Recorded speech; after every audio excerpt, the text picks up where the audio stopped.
అని అనుకుండొచ్చు. కానీ ఇవి ఏమీ ఇదంతా పూర్తిగా అబద్ధాలు అని చెప్పి హైదరాబాద్ ప్రజలకి తెలంగాణ ప్రజలకి తెలియజేస్తున్నాం. అదేవిధంగా నిన్న ఒక పెద్ద మనిషి మళ్ళా విద్యుత్లో 50,000 కుంభకోణం అన్నాడు. 50,000 కోట్లు, 50,000 కోట్లు కాదు కదా, 50,000 రూపాయల కుంభకోణం జరగలే. ఓకే, అసలు జెన్కోలో ఇట్లయింది అట్లయింది ఇట్లయింది అన్నారు. అసలు జెన్కోలో పవర్ ప్లాంట్లు పెట్టింది ఎవరి హ్యాంలో అండి? బీఆర్ఎస్ ప్రభుత్వంలో ఉన్నప్పుడు ఆ జెన్కోలో పవర్ ప్లాంట్ పెట్టిండ్రు. కాంగ్రెస్లో ఇప్పటి వరకు ఏమన్నా థర్మల్ పవర్ ప్లాంట్స్ పెట్టిండ్రా?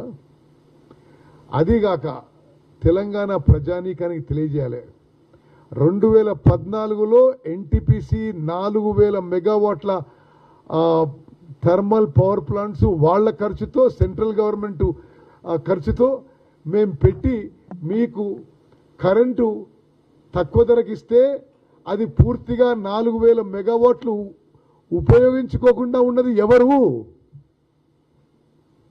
అరే మీరందరూ చాలా యూఆర్ ఆల్ వెరీ చైతన్యవంతమైన journalist, you are all subject aware ఉన్నవాళ్ళు.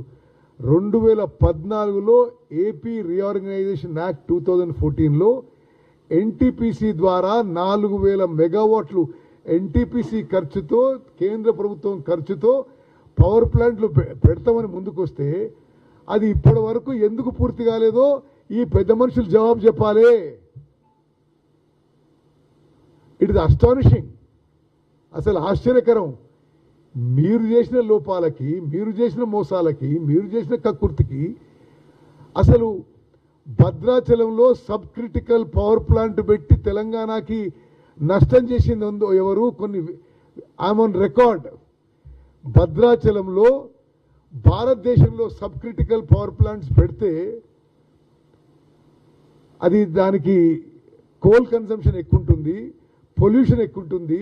భారతదేశంలో ఎక్కడా పెట్టొద్దు అని కేంద్ర ప్రభుత్వం లిఖితపూర్వకమైన ఆదేశాలు ఇచ్చిన తర్వాత ఇండియా బుల్స్ అనే సంస్థ దగ్గర మిగిలిపోయిన second hand sub critical equipment తీసుకొచ్చి తెలంగాణ రాష్ట్రం మీద 1,000 కోట్ల భారం మోపింది ఎవరు? దయచేసి మీరు అర్థం చేసుకోవాలి. భారతదేశం మొత్తంలో కూడా సబ్ క్రిటికల్ టెక్నాలజీ వాడొద్దు అని లిఖితపూర్వకంగా ఇచ్చిన తర్వాత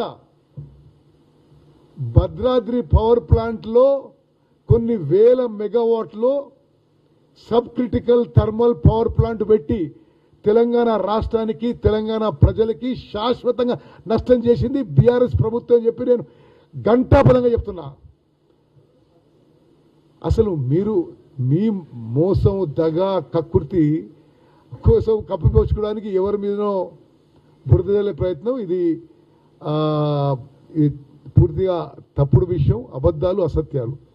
భద్రాద్రి పవర్ ప్లాంట్ మీరే కట్టిండ్రు. యాదాద్రి పవర్ ప్లాంటు అవును, వాస్తవంగా ఆనాడు కొంతమంది దాని గురించి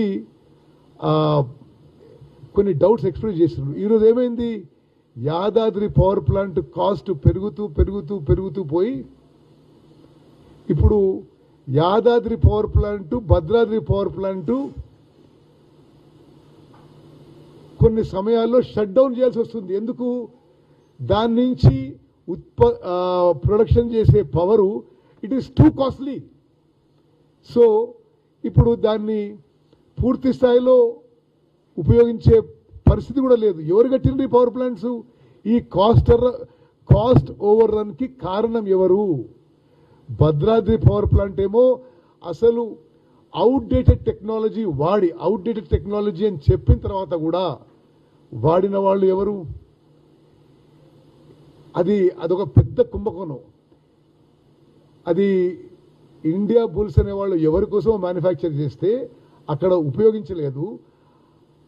ఆ పవర్ ఎక్విప్మెంట్ తీసుకొని తెలంగాణ నెత్తి మీద మోపింది ఎవరు? నేను మళ్ళీ చెప్తున్నా, యాక్చువల్లీ మరి ఆ సబ్ క్రిటికల్ టెక్నాలజీ వాడి భద్రాద్రి పవర్ ప్లాంట్లో తెలంగాణ రాష్ట్రం మీద, తెలంగాణ ప్రజల మీద, తెలంగాణ జెన్కో మీద శాశ్వతంగా భారం మోపింది గత బీఆర్ఎస్ ప్రభుత్వం. అదేవిధంగా యాదాద్రి పవర్ ప్లాంటు కాస్ట్ ఓవర్కి కారణం ఎవరు? ఈరోజు అక్కడ cost of power is so high that these power plants are being forcefully shut down for some time. ఎందుకంటే దేశంలో ఎక్స్చేంజ్లో ఇక్కడికంటే తక్కువ కాస్ట్కి పవర్ వస్తుంది. మరి ఇది వాస్తవం అయితే మరి దాంట్లో కుంభకోణం, దీంట్లో కుంభకోణం మరి అనే వాళ్ళది అసలు పూర్తిగా అర్ధరహితం. ఇవి పూర్తిగా అబద్ధాలు, అసత్యాలని చెప్పి నేను మనవి చేస్తున్నాను.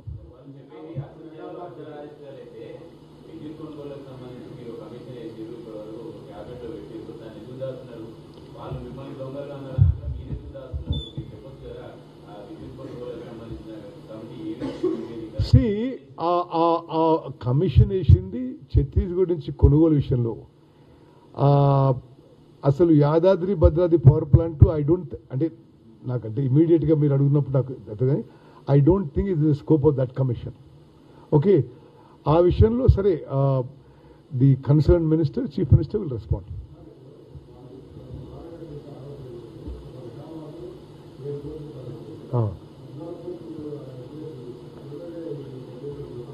తిరుపతి రెడ్డి అది కట్టడం మొదలుపెట్టిందా?